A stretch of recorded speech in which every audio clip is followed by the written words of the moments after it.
नमस्कार, स्वागत है आपका इस वीडियो में।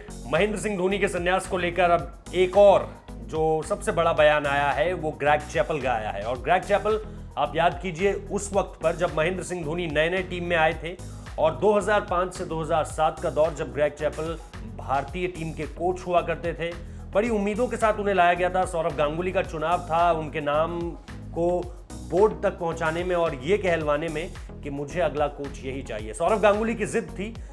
उसके बाद क्या हुआ, सौरव गांगुली किस तरह से बाहर हुए, वो कभी और आपको बताएंगे। लेकिन आज तो दिलचस्प बात यह है कि उन्होंने ये कह दिया है कि आने वाले जनरेशन्स को महेंद्र सिंह धोनी इंस्पायर करेंगे। और बीते 50 साल में अगर कोई सबसे प्रभावित करने वाला कप्तान आया है पूरी दुनिया में, सिर्फ भारत की बात उन्होंने नहीं कही, उन्होंने कहा कि बीते 50 सालों में सबसे ज्यादा प्रभावित अगर किसी कप्तान ने किया है तो वो महेंद्र सिंह धोनी है।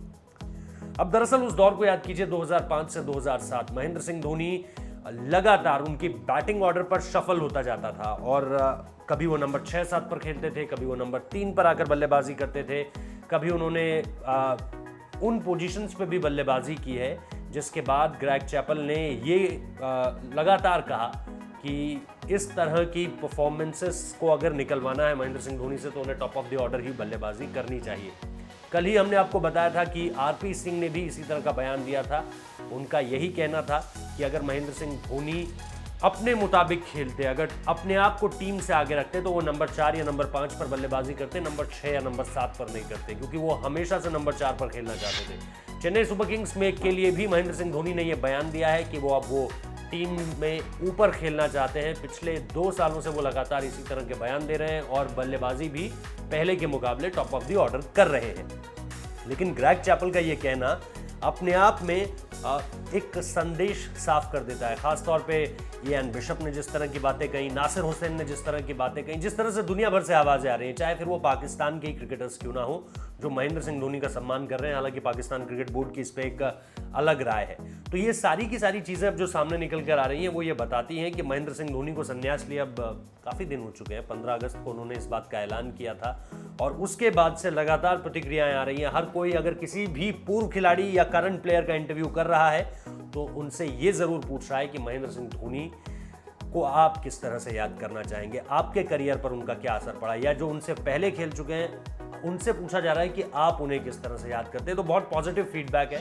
आप ग्रेग चैपल के सिर्फ इस बयान को किस तरह से देखते हैं? मुझे पता है कि आज भी अगर गुरु ग्रेग का नाम सामने निकल कर आता है तो हर कोई वो दौर याद करता है। मतलब वो सबसे काला अध्याय भारतीय क्रिकेट का अगर उसे कहा जाए तो कोई अतिशयोक्ति नहीं होगी।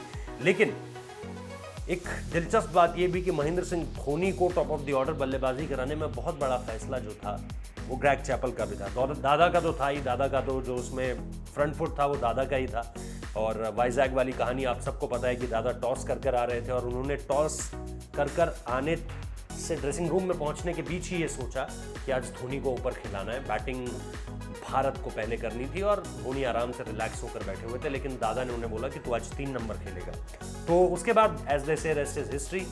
महेंद्र सिंह धोनी ने 148 रन बनाए थे वाइजैक में पाकिस्तान के खिलाफ।